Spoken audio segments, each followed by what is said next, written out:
नमस्ते प्यारे बच्चों, आज हम शिक्षा निदेशालय की कक्षा 8 की वर्कशीट नंबर 2 पर चर्चा करेंगे। विषय हिंदी।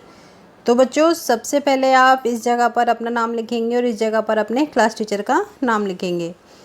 तो बच्चों देखिए, आप इसमें पहले ध्यान से देखिए अगर आप इस वर्कशीट को। इसमें 4 चित्र बने हुए हैं जिसमें एक व्यक्ति टीवी के अंदर से प्रचार कर रहा है किसी चीज़ का, और यहाँ पर ये सिंपल एक विज्ञापन है पोस्टर की तरह।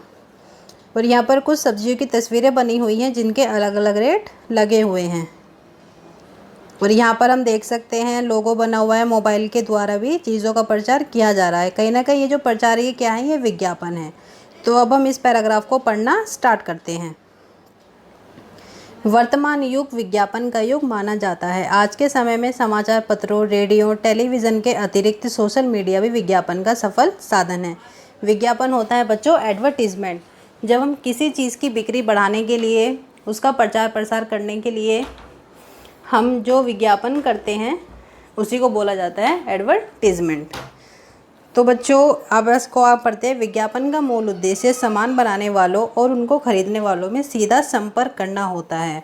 तो विज्ञापन का क्या उद्देश्य होता है कि जो सामान बनाने वाला है, जो मैन्युफैक्चरर है, और जो उसको खरीदने वाला है, जो बायर है, उनके बीच में वो संपर्क करता है।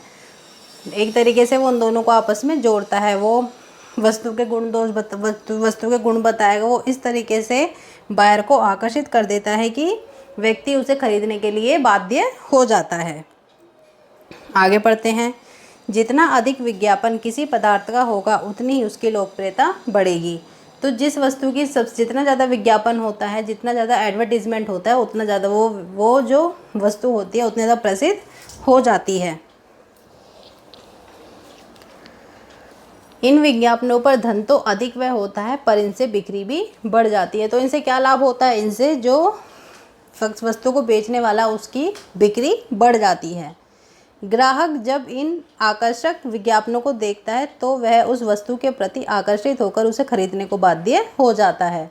जैसे मैंने बताया कि जब व्यक्ति उसको देखता है, ग्राहक उसको देखता है, तो वो विज्ञापनों से इतना आकर्षित हो जाता है, वो उस वस्तु को खरीदने के लिए बाध्य हो जाता है। जैसे हम लोग भी होते हैं, हम लोग को भी कैसे पता चलता है वस्तु के बारे में? टीवी में जो ऐड आते हैं उसके द्वारा हमें उस वस्तु के बारे में पता चलता है। जिसका जितना अच्छा ऐड होता है उतना हम उसको खरीदने के बारे में सोचने लगते हैं। जिस वस्तु का अगर हम ऐड नहीं देखते या कोई ऐड नहीं आया होता तो हमको उस वस्तु के बारे में पता ही नहीं चलता और उसको हम नहीं खरीदते। तो कहीं ना कहीं बिक्री बढ़ाने में विज्ञापनों का बहुत बड़ा जो होता है, बहुत बड़ा हाथ होता है। तो चलिए अब इसके हम प्रश्नों के उत्तरों को देख लेते हैं। पहला प्रश्न है, वर्तमान युग में विज्ञापन के कौन कौन से प्रमुख साधन हैं? तो बच्चों इसका उत्तर होगा, वर्तमान युग में विज्ञापन के मुख्य साधन समाचार पत्र, रेडियो, टेलीविज़न और सोशल मीडिया है। इसके बाद है, विज्ञापनों का मूल उद्देश्य क्या होता है? तो बच्चों इसका उत्तर होगा, विज्ञापन का मूल उद्देश्य सामान बनाने वालों और उनको खरीदने वालों में सीधा संपर्क करना होता है। अगला प्रश्न है, सामान बनाने वाले लोग विज्ञापनों पर धन क्यों व्यय करते हैं? क्यों करते हैं? ताकि उनकी बिक्री बढ़ जाए।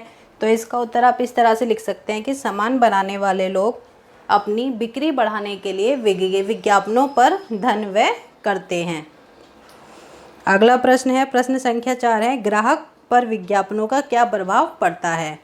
तो बच्चों इसका उत्तर होगा कि ग्राहक विज्ञापन से आकर्षित होकर उस वस्तु को खरीदने के लिए बाध्य हो जाता है। अगला प्रश्न है, उपर्युक्त गद्यांश का उपयुक्त शीर्षक दीजिए। शीर्षक का मतलब होता है टाइटल, कि अगर आप इस पूरे पैराग्राफ को कोई नाम देना चाहें तो क्या नाम देंगे? तो बच्चों मैं उदाहरण के तौर पर मैं यहाँ पर लिख देती हूँ, विज्ञापन के लाभ। आप चाहें तो और कोई शीर्षक भी प्रयोग कर सकते हैं। तो बच्चों यहाँ पर हमारी ये कक्षा 8 की हिंदी विषय की वर्कशीट नंबर 2 कंप्लीट होती है। इसको आप कंप्लीट कर लें और अपने टीचर्स के साथ शेयर कर दें। साथ ही बच्चों, अगर अभी तक आपने इस चैनल को सब्सक्राइब नहीं किया है तो सब्सक्राइब कर दीजिए, ताकि कोई भी आपकी क्लास से रिलेटेड कोई भी वीडियो आती है सब्जेक्ट से रिलेटेड तो उसके नोटिफिकेशन सबसे पहले आपको मिल जाए। बच्चों आपको अपनी वर्कशीट के अलावा दूसरी कोर्स से रिलेटेड इन्फॉर्मेशन या किसी भी तरह की इन्फॉर्मेशन, डिपार्टमेंटल सर्कुलर वगैरह की जानकारी आपको इसी चैनल के माध्यम से मिल जाया करेगी। तो उसके लिए बच्चों आपको इस चैनल को सब्सक्राइब करना बहुत ज़्यादा ज़रूरी है, तो सब्सक्राइब करना ना भूलें। ओके बच्चों, have a nice day, thank you.